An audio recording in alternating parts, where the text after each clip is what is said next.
আজ বৃহস্পতিবার। আয়রার গায়ে হলুদ আজ।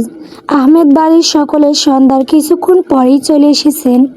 তারা আজ রাতটা এই বাড়িতে থেকে কাল বিয়ে শেষে চলে যাবেন। অনুপ্রমা এতদিন পরে বাড়িতে এলেও তার মামির মধ্যে তেমন একটা পরিবর্তন দেখল না। আসার পরপরই মুখ ঘুরিয়ে নিয়েছিল তার থেকে। অনুপ্রমা শুধু একটা দীর্ঘশ্বাস ফেলেছিল। হয়তোবা এর থেকে বেশি কিছু আশাই করেনি। তবু এখন আর অনুপমার আফসোস বা দুঃখ হয় না। সে যে এত সুন্দর একটা পরিবার পেল, সেটাই বা কয়জন পায়। নিজের কাছে নিজেকে মাঝে মধ্যে খুব ভাগ্যবতী মনে হয় অনুপ্রমার। অনুপ্রমা আজ সবুজ পাড়ের একটা হলুদ শাড়ি পরেছে। ফরিদা বেগম মাস পাঁচেক আগে কিনে দিয়েছিল তাকে। কাতান শাড়িটার সাথে পরার জন্য হালকা কাজের ছোট্ট একটা গলার হার আর কানে ছোট্ট একজোড়া স্বর্ণের ঝুমকা পরলো। হাতে পরলো কাচের চুড়ি। এই অল্প সাজেই যেন অনুপমার সৌন্দর্য আরও ফুটে উঠেছে। চেহারায় কাজল আর লিপস্টিক ছাড়া আর কোনো কৃত্রিম তার ছোঁয়া নেই। ছাদে বসে সকলে মিলে আড্ডা দিচ্ছিল।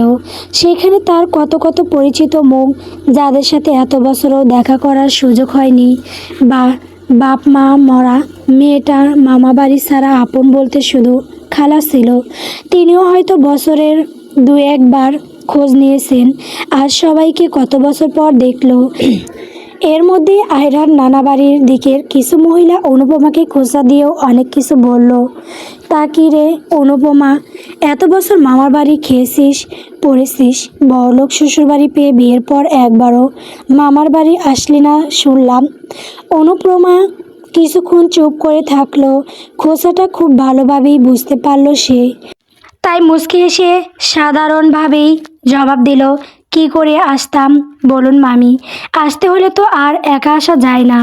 আমার শ্বশুর বাড়িতে কোনো দিন বলাই হয়নি আসার কথা। সেখানে কিভাবে আসতাম আমি?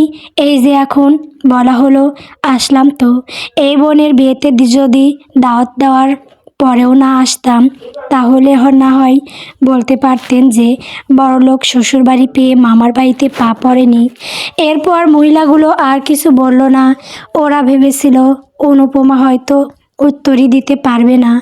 কিন্তু অনুপমা যে মুখের উপর জবাব দিয়ে দিবে তা তারা ধারণা করেনি। অনুপমার জবাবে সবচেয়ে খুশি যদি কেউ হয়ে থাকে, তাহলে সেটা হলো আয়রা। কারণ আর কেউ না জানুক, সে তো জানে তার বাবা মায়ের কাহিনী। বাবা শতবার অনুপমার শ্বশুরবাড়িতে দাওয়াত পাঠাতে চাইলেও তার মা দেয়নি। কারণ আয়রার মা অনুপমার জন্য যখন অনুপমার শাশুড়ি প্রস্তাব নিয়ে আসে, তখন তিনি আয়রার সাথে বিয়ে দিতে চেয়েছিলেন। কিন্তু অনুপমার শাশুড়ি সেটাতে রাজি না হওয়ার তাদের প্রতি একটা ক্ষোভ রয়ে গিয়েছিল। আর তাছাড়া যেই মেয়েকে তিনি দেখতে পারেন না, তার বিয়ের পরে কেই বা তাদের বাড়িতে নিয়ন্ত্রণ করবেন তিনি। আর যদি এমন হতো যে টাকা পয়সার ব্যাপার আছে, তাহলেও হতো। একবার আয়রার বাবার ব্যবসায় সমস্যা হলে আয়রার মা বলেছিল তাকে অনুপমার শ্বশুরের থেকে কিছু নিতে, কিন্তু তিনি সরাসরি না করে দিয়েছিলেন। মৃত বোনের মেয়েকে যেখানে অত্যাচার থেকে বাঁচাতে পারেননি, বিয়ের পর তার শ্বশুর বাড়ি থেকে টাকা চাওয়াটা বড্ড বেমানান। অনুপমা নিচে এসেছিল ফ্রিজের থেকে কেক নিতে। হলুদ ফটোগ্রাফি শুরু হবে, তাই কেক নিয়ে যেতে বলা হয়েছে। আর তাছাড়া অনুপমারও পানি পিপাসা পেয়েছিল, তাই সেই এসেছে কেক নিতে।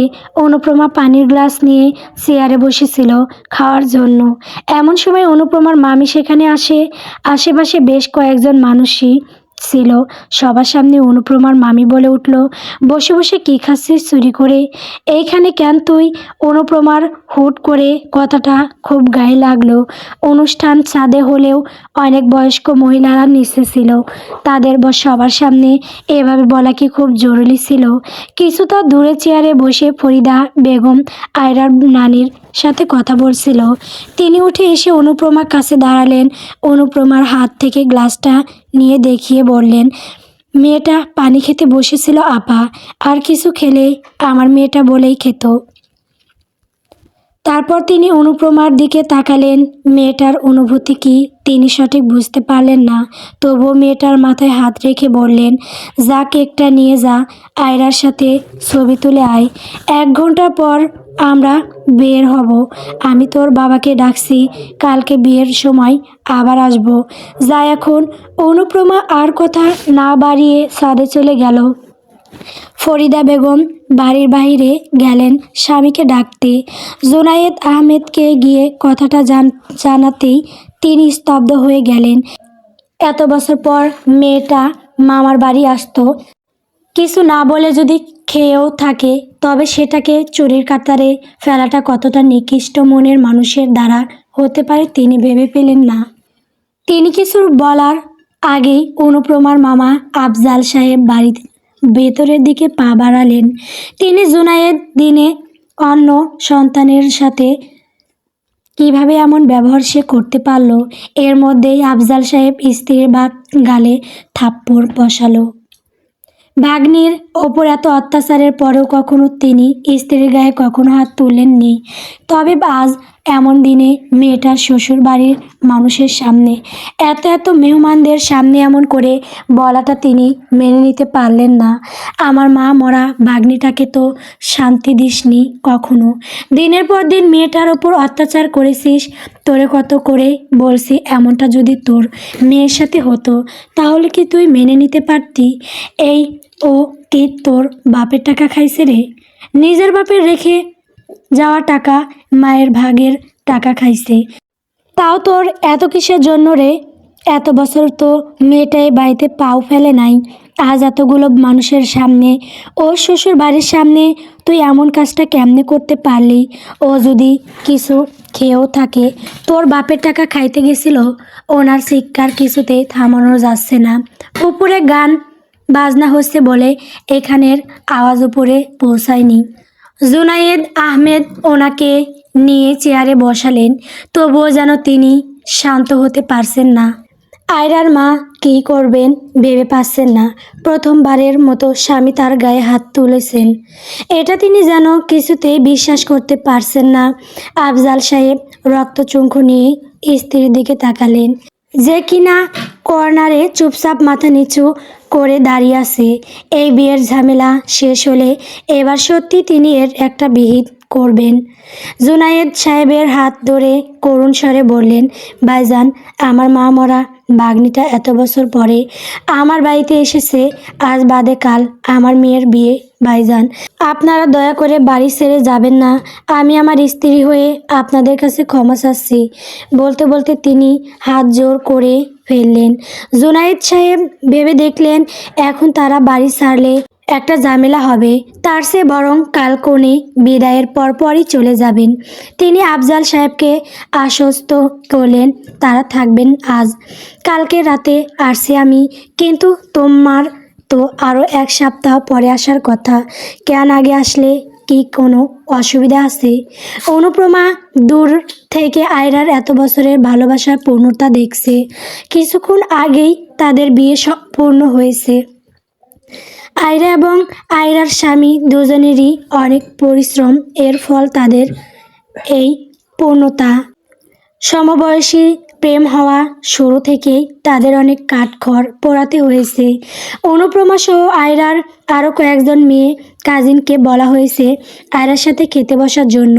সেখানেও কনে পক্ষ আর বরপক্ষের ছেলে মেয়েদের মধ্যে হাত ধোয়া নিয়ে ছোটোখাটো তর্ক বিতর্ক হলো। তবুও কনে পক্ষের কেউই ছাড় দেবে না। শেষ পর্যন্ত অল্পই রাজি হলো, কারণ এখনও জুতাচুরি বাকি। ধীরে ধীরে পশ্চিমা আকাশে সূর্যাস্ত গিয়ে লাল আভা দেখা দিল। বরপক্ষের সবাই তারা দিল। মেহমানরা যারা আয়রার শ্বশুর বাড়ি যাবে তারা বাদে সকলেই অনেক আগেই বিদায় নিয়েছে। সবাই বেরিয়ে পড়তেই বরকনেকে তাড়া দেওয়া শুরু হয়েছে। তখন থেকে আয়রার সে কি কান্না। এতক্ষণের এত খুশির শেষে সবার চোখে মুখে এখন বিষাদের ছায়া নেমে এসেছে। কিন্তু এটাই যে সমাজের নিয়ম। মেয়ে হয়ে জন্ম নিয়েছো মানেই তোমাকে একদিন না একদিন যে ঘর তোমার অভ্যাস, সে ঘর ছেড়ে নতুন ঘরে যেতে হবে। পুরনো নীর ছেড়ে নতুন নীরকেই আগলে ধরতে হবে তোমায়। আয়রার বিদায়ের পরপর অনুপমারা সকলে বেরিয়ে পড়ল। ফাহাদ গাড়ি ড্রাইভ করছিল। সে একবার পিছনে দেখে নিল ফরিদা বেগম মাঝে বসেছে। দুপাশ থেকে অনুপমা আর ফাইজা ফরিদা বেগমের কাঁধে মাথা দিয়ে ঘুম দিয়েছে দুইজনই। ফাহাদ ভেতরে ভেতরে কথাগুলো গুছিয়ে নিল, কিভাবে শুরু করবে বুঝতে পারছে না। তাও তো বলতে হবে। জুনায়েদ সাহেব আর ফরিদা বেগমের মনোযোগ আকর্ষণ করতে শুকনো কাশি দিল। তারা দুজন তার দিকে তাকাতেই ফাহাদ গলা ঝেড়ে বলল, বাবা, আম্মু, তোমাদের একটা কথা জানানোর ছিল। বলো। জুনাইদ আহমেদ স্বাভাবিকভাবেই বলল। ফাহাদ এবার ড্রাইভিংয়ে মনোযোগ দিয়ে বলল, তোমাদের বড় ছেলে আসছে। এবার ফরিদা বেগমের চেহারাটা হঠাৎ করে উচ্ছ্বসিত হয়ে উঠল। যতই হোক বড় ছেলে বলে কথা, কত বছর হয় ছেলেটাকে দেখে না। ছেলেটার মধ্যে বোধহয় এবার সুবুদ্ধির উদয় হলো। তিনি ফাহাদকে জিজ্ঞেস করলেন, কবে আসবে রে? ছেলেটার বুঝি এবার একটু সুবুদ্ধি হলো। তোর সাথে কবে কথা হয়েছে? কবে আসবে বলেছে? ফাহাদ এবার মুখটা এবার চোরের মতো লুকিয়ে ফেলল। আজ আসবে আম্মু। বিশ্বাস করো, আমি আগে জানতাম না। তোমার ছেলে সকালে বলেছে আমায়। ফরিদা বেগম কিছুটা চমকে উঠলেন। এত বছর পর আসবে, তাও এমন হুট করে? ছেলেটার জন্য কিছু পদ হলেও তো রান্না করতে হবে। ভেবেছিল বাড়ি ফিরে ভাত ডাল রান্না করে রাতের খাওয়া সেরে ফেলবে। এখন তো সেটা করলে হবে না।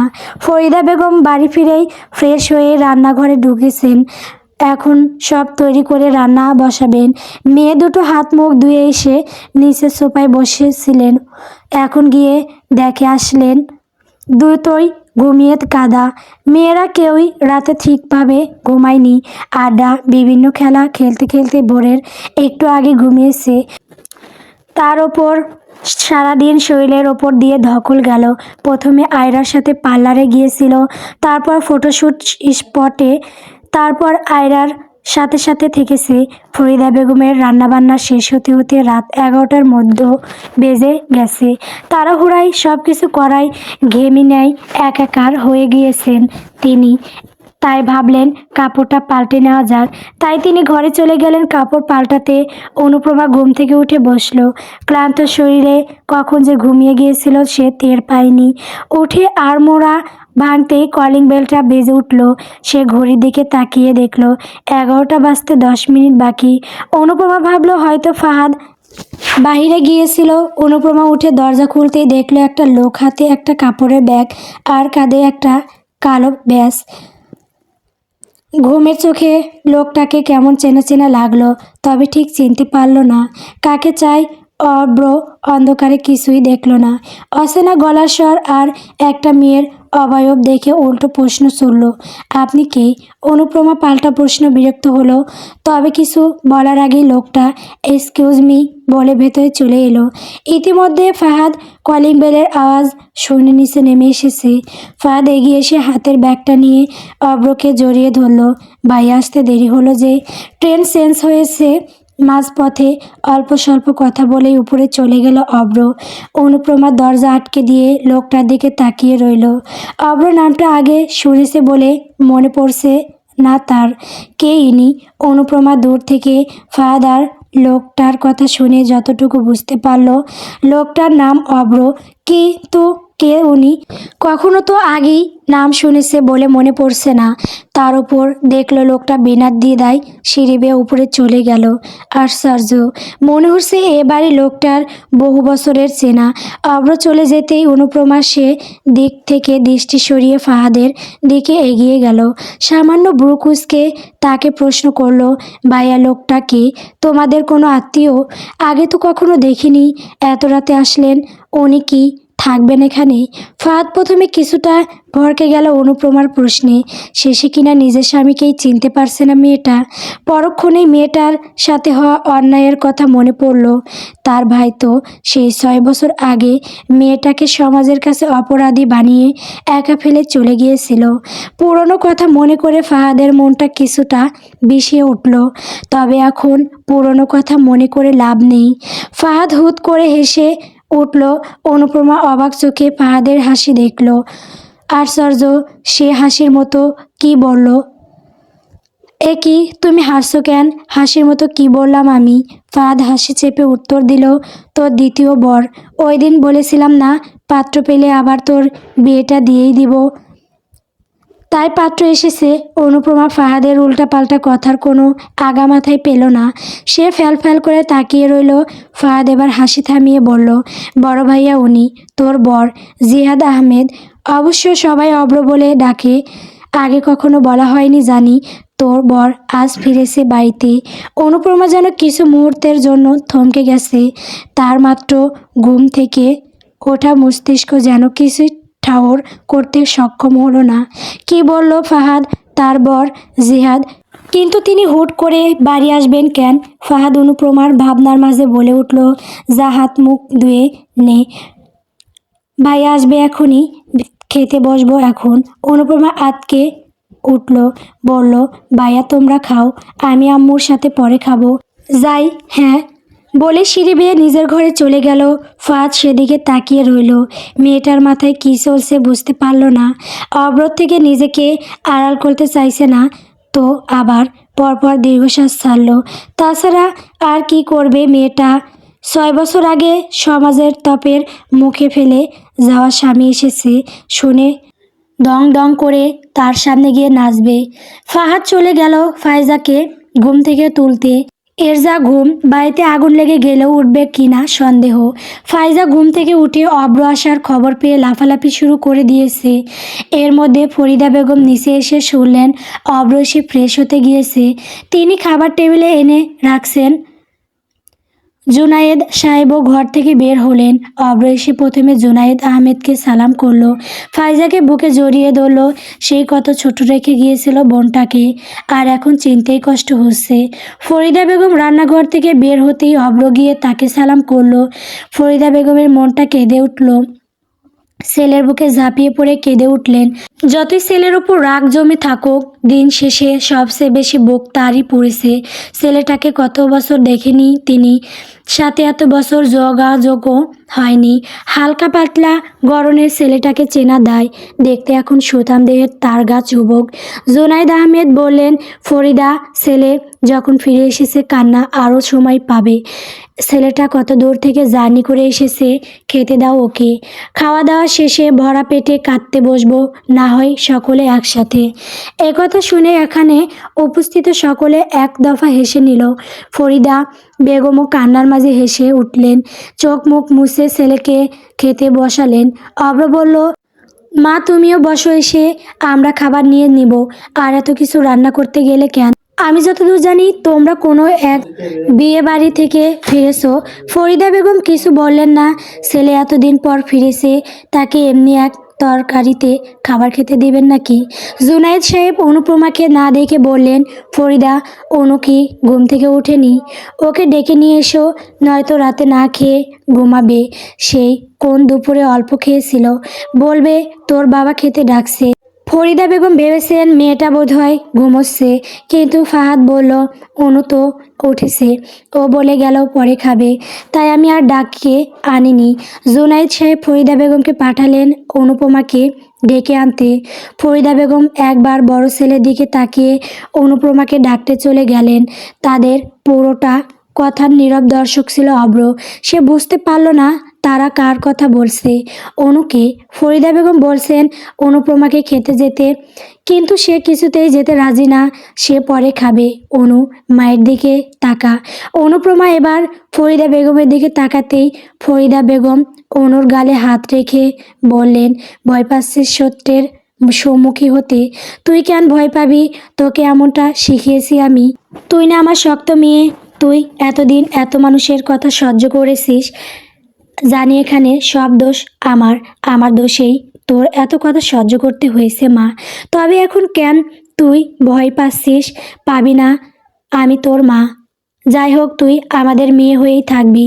কয়দিন দেখেছিস তোর বাবাকে বাসে থাকলে রাতে তোকে রেখে খেতে? চল মা, তোর বাবা দেখেছে। অনুপমার চোখ ভিজে উঠতে চাইল। এমন মা বাবাকে সে কিছুতেই হারাতে পারবে না। সে যে সত্যের সম্মুখে হতে নয়, মা বাবা হারানোর ভয় পাচ্ছিল। ফরিদা বেগম শাড়ির আঁচল দিয়ে অনুপমার চোখ মুছে নিচে নিয়ে গেলে। অনুপ্রমা ভালো করে মাথায় কাপড় দিয়ে নিল। ফাইজা বাবা আর ভাইদের খাবার বেড়ে দিচ্ছিল। অব্র সিঁড়ির দিকে তাকাতেই থমকে গেল। মায়ের পিছন পিছন গুটি গুটি পায়ে নেমে আসছে একটা মেয়ে। অব্র যেন হুট করে থমকে গেল। কে এই মেয়ে? মাথার ঘোমটার আড়ালে উজ্জ্বল শ্যামবর্ণের মুখটা এক ঝলকেই যেন চোখ আটকে গেল। পর মুহূর্তেই চোখ নামিয়ে ফেলল। সে কি করছিল এসব? এসব তো তার ব্যক্তিত্বে নেই। সে একটা মেয়ের দিকে অমন করে তাকিয়েছিল। সে অথচ বেচারা জানলই না তার এই দৃষ্টি ছিল সম্পূর্ণ হালাল। অব্র দৃষ্টি সরিয়ে প্লেটের দিকে তাকালো। এ কি করছে সে? একটা মেয়ের দিকে এভাবে তাকিয়েছিল সে, কিন্তু অবাধ্য চোখ যে কথা শুনতে মানা। চোখ দুটো আবারও সামনে তাকালো। মেয়েটা এসে অব্রর সামনের চেয়ারে বসলো। মেয়েটার কাজল রাঙা চোখ দুটো বড্ড আকর্ষণীয় লাগছে তার কাছে। মেয়েটার গোল চেহারাটা যেন আর উজ্জ্বল হয়ে উঠল ঠোঁটের কোণের হাসিটার জন্য। কি সুন্দর ঠোঁটের কোণে মিষ্টি হাসি নিয়ে জুনায়েদ সাহেবের বোকা শুনছে মেয়েটা। আচ্ছা, এই মেয়েটাকে এই বাড়িতেই থাকে নাকি মেয়েটা? এসব ভাবতে ভাবতেই ফরিদা বেগম ডেকে উঠেন, অব্র বাবা নে, খাওয়া শুরু কর। শুধু ভাত নিয়ে বসে আসিস কেন? অব্র মাথা নামিয়ে সম্মতি জানালো। ফরিদা বেগম ফাইজা আর অনুপমার দিকে তাকিয়ে বলল, তোদের দুটোকে কি খাইয়ে দিতে হবে? নিজের হাতে খেলে তো দু লোকমা খেয়েই উঠে যাবি। বস মা, খাইয়ে দিই। দুজনেই ফরিদা বেগমের হাতে খাবায় বলে রাজি হলো। ফরিদা বেগমও ভাত মাখে তাদের খাইয়ে দিতে শুরু করলো। অব্র তাকিয়ে রইল মায়ের দিকে। কে এই মেয়ে যাকে মা এত যত্ন করছে? তাদের কোনো কাজিন হবে বলে তো মনে হচ্ছে না। হলে সম্ভবত সে চেনে নেই। তার এই ভাবনার মধ্যেই জুনায়েদ সাহেব তার উদ্দেশ্যে প্রশ্ন ছুড়লেন, তা অব্র, বিয়ের ব্যাপারে কিছু ভেবেছো? কি করবে এখন? বিয়ের অনুমতি তো নিশ্চয়ই পেয়েছো। এখন নাকি এখনও বলবে বাবা আমার বিয়ের বয়স হয়নি, আমি এখনও ছোট, বয়স আমার 16? জুনায়েদ সাহেবের কথায় টেবিলে উপস্থিত সকলে হেসে উঠল। অনুপ্রমা খুব করে চেষ্টা করেও নিজের হাসি আটকে রাখতে পারল না। মুখে ডান হাত দিয়ে চেপে ধরে হেসে উঠল। অব্র অনুপমার দিকে তাকিয়েছিল। খাওয়ার মাঝে বাবার এমন কথায় তার কাছে উঠে গেল। তার উপর অচেনা মেয়েটার সামনে এমনভাবে বলায় অপ্রস্তুত হয়ে গেল। বাবার দেওয়া খোঁচাটা ভালোই বুঝতে পারল সে। বাবা, এসব কেমন কথা? তোমরা ভালো করেই জানো তখন আমার বিয়েটা আমার স্বপ্নের জন্য সবচেয়ে বড় বাধা ছিল। আমার স্বপ্ন পূরণ করতে হলে পিছু টান ছাড়তে হবে। আমি আমার স্বপ্নের শেষ সিঁড়িতে ছিলাম সেই সময়ে। সেখানে আমার ট্রেনিংয়ে যাওয়ার আগের মাসে যদি বলো আমাকে তোমরা বিয়ে দিবে, সেখানে আমি কিভাবে রাজি হতাম? অব্রর জবাবে জুনায়েদ সাহেব কিছুটা অসন্তুষ্ট হলেন। তিনি বর্তমান মতামত জানতে চেয়েছেন। ছেলে পুরনো কথা তুলছে কেন? পুরনো কথা বাদ দাও অব্র, বর্তমানের কথা বলো। আমি তোমার সিদ্ধান্ত জানতে চেয়েছি অব্র। অব্র কিছুক্ষণ চুপ থাকলো, তারপর একটা দীর্ঘশ্বাস নিয়ে বলল, আগের বারে তো করতে চাইনি বিয়েটা, তাও তো তোমরা জোর করে সেইবার বিয়েটা দিয়েই দিয়েছিলে। আমি সেই বিয়েটা শেষ করতে চাই। আমি চাই না সেই মেয়েটিকে আমার সাথে বেঁধে রাখতে। কথাটা শোনা মাত্র সবার চোখ বড় বড় হয়ে গেল। এইসব কি বলছে ছেলেটা? এই ছেলেটা তো এটা তাও খারাপ নয়। সবাই যে প্রতিক্রিয়া দেখাতে ভুলে গেল। স্তব্ধ হয়ে গেল সবাই। সবার দ্বিতীয় দৃষ্টিটা হলো অনুপ্রমার দিকে। মেয়েটার মনের অবস্থা কেমন এখন? মেয়েটা বিয়ের পর এত মানুষের এত সব কথা শুনে যার যার জন্য এতগুলো দিন অপেক্ষা করলো, সে কিনা দিন শেষে তাকে নিজের থেকে মুক্তি দিতে চাইলো। অনুপ্রমা কথাটা শোনা মাত্র চোখ খিচে মাথাটা নিচু করে ফেলেছিল। গলা দিয়ে খাবার নামছে না। এতক্ষণে সে একবারও অব্রর দিকে তাকায়নি। তবে এখন কেন যেন একবারের জন্য হলেও লোকটার দিকে তাকাতেই ইচ্ছে হলো। সে হালকা ভেজা চোখে অব্রর দিকে তাকালো। তাকাতেই যেন বুকটা ধক করে উঠল। যাকে এত বছর না দেখে হলেও স্বামী বলে মেনে এসেছে, সেই লোকটাকে আর স্বামী বলে মানা হবে না। তার আর এই বাড়িতে থাকা হবে না। এই বাবা মাকে বাবা মা ডাকার অধিকার থাকবে না তার। অনুপমা পানি খেয়ে উঠে গেল। এখানে বসে থাকার মতো শক্তি তার মধ্যে অবস্থিত নেই। অব্র সেদিকে তাকিয়ে থাকলো। মেয়েটা হঠাৎ করে কিছু না বলে উঠে গেল কেন? মাত্রই তো খেতে বসেছিল। অব্র সেদিকে থেকে গাড় ফিরিয়ে জুনায়েদ সাহেবকে প্রশ্ন করলো, বাবা, এই মেয়েটিকে আমাদের বাড়িতেই থাকে? জুনায়েদ সাহেবের মধ্যে কোনো পরিবর্তন দেখা গেল না। তিনি চুপচাপ খাওয়া শেষ করে এখান থেকে উঠতে চাইলেন। ফাহাদ তাচ্ছিল্য হাসি হাসলো। সেও কিছুই বলল না। অব্রের প্রশ্ন শুনে অনুপ্রমা সিঁড়ির শেষ মাথায় থেমে গেল। কাউকে ইশারা দিতে চাইল, যেন অব্রকে এখন না বলা হয়। ফাইজা বাইকে কিছু বলতে চাইল, কিন্তু তার আগেই অনুপ্রমার ইশারায় লক্ষ্য করলো। বুঝতে পারলো অনুপ্রমার ইচ্ছা। ভাইয়া ও অনুপ্রমা আম্মুর ছোটবেলার বান্ধবীর মেয়ে। অনুপুর মা বাবা নেই, সে আমাদের বাড়িরই মেয়ে। আমি আর অনুপু একই ইয়ারের ছাত্রী। অনুপ্রমা খোলা আকাশের নিচে বসে আছে। ছাদের এক কর্নারটা তার নিজ হাতে সাজানো। একটু একটু করে সাজিয়েছে সে এই ছাদটা। তার ফুল গাছ পছন্দ বলে জুনায়েদ সাহেব আর ফাহাদ কখনোই কার্পণ্য করেননি। সামনে কোনো সুন্দর ফুলের গাছ পড়লেই সেটা অনুপ্রমার জন্য নিয়ে আসতেই হবে তাদের। ফাহাদ তখনও ছাত্র। সে যেন টাকাকে সস্তা সহজলভ্য না মনে করে, তাই জুনায়েদ সাহেব হাতে টাকা পয়সা খুব একটা দিতেন না। সেইবার ভার্সিটির ট্যুরের জন্য জুনায়েদ সাহেব 1010 টাকা দিয়েছিলেন। সেই টাকা সহ আগের জমানো কিছু টাকা দিয়ে দুই বোনের জন্য ছাদের এই পাশটায় একটা দোলনা কিনে দিয়েছিল। বাড়ির পেছনে এই দক্ষিণ পশ্চিম দিকে খুব সুন্দর বাতাস হয় বিকেলে, তাই এখানে বসে প্রায় সময় আড্ডা দেওয়া হয়। জুনায়েদ আহমেদ সেই দেখে বেতের সোফা কিনে দিয়েছিলেন। তবে একবার ঘুরতে গিয়ে একটা দোলনা তাদের খুব পছন্দ হয়। সেইবার ফাহাদকে দুজন মিলে দোলনার কথা বলেছিল। ফাহাদ সত্যি সত্যি সেই রকম একটা দোলনা তাদের জন্য নিয়ে এসেছিল। অনুপ্রমা আজ সকাল সকাল শাড়ি পরেছে। কেউ দেখলে নির্ঘাত বলবে এই মেয়েকে ভূতের আসর করেছে। নয়তো কোনো মেয়ে এমন ভরে শাড়ি পরে ছাদের কিনারে বসে দোলনায় বসে থাকে। অনুপ্রমা যেই কথাটার ভয় এতদিন ধরে পেয়ে এসেছে সেটাই হচ্ছে। যত কিছুই হোক, এই পরিবারের মানুষ তাকে নিজেদের মেয়ের মতো ভালোবেসে এসেছে সর্বদা। কখনোই সে দেখেনি বাড়ির বউ বলে তাকে ফাইজার থেকে কম ভেবেছে। মাঝে মধ্যে তো মনে হয় সে বুঝি ফাইজার ভালোবাসায় ভাগ পোষায়। মেয়েটার কি রাগ হয় না এই যে তার ভালোবাসা আরেকজন পাচ্ছে? পরক্ষণেই ভাবলো তবে তাদের সম্পর্ক যে রাগের নয়। একটা চকলেট পেলেও সেটা দুজন ভাগাভাগি করে খায় তারা। অনুপ্রমা হঠাৎ করেই হেসে উঠল। এই মেয়েটাকে বোধহয় সত্যি ভূতের আসর করেছে। কিন্তু অনুপ্রমা ভাবছে অন্য কথা। যার বাঁধন ধরে এ বাড়িতে পড়ে রেখেছিল সেই তো তাকে বাঁধন ছাড়া করতে চাইছে। সে আর কিভাবে থাকবে এ বাড়িতে? এত বছর তো স্বামী ফেলে রেখে যার কম কথা শুনতে হয়নি। সেখানে যদি স্বামী তাকে ছেড়ে দেয় তাহলে সে কি করে থাকবে এই বাড়ি? দিন শেষে সে এ বাড়ির কেউ নয়। সে ছিল অতিথি পাখি। তার সময় ফুরিয়ে এসেছে। এবার হয়তো এই নীড় তাকে ছাড়তে হবে। যে কিনা বিয়ের পর স্ত্রীকে না দেখে ভোর রাতে বাড়ি ছেড়েছে, সে এত বছর পর এসে সেই স্ত্রীকে চিনতে পারবে সেটা ভাবা যে নিতান্তই বোকামি। আশা লোকটার কি বিয়ের রাতের কোনো কিছুই মনে নেই? লোকটা তো এসেছিল সেই রাতে ঘরে। অতীত আজ বিয়ে উপলক্ষে হাতে গোনা কয়েকজন মানুষ তারা গ্রামের বাড়িতে এসেছিল। অনুপ্রমাদের বাড়ি তাদের গ্রামের পাশের গ্রামে। বিয়েতে উপস্থিত ছিল অব্রদের চাচা, ফুপু ও মামার পরিবার শুধু, আর অব্র 4 জন বন্ধু। রাত তখন প্রায় 10টা।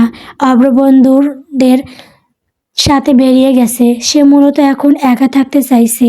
বাড়িতে গেলে ছোট ভাই বোনগুলোর সাথে আড্ডায় বসতে হবে, যা এখন তার দ্বারা কিছুতেই সম্ভব নয়।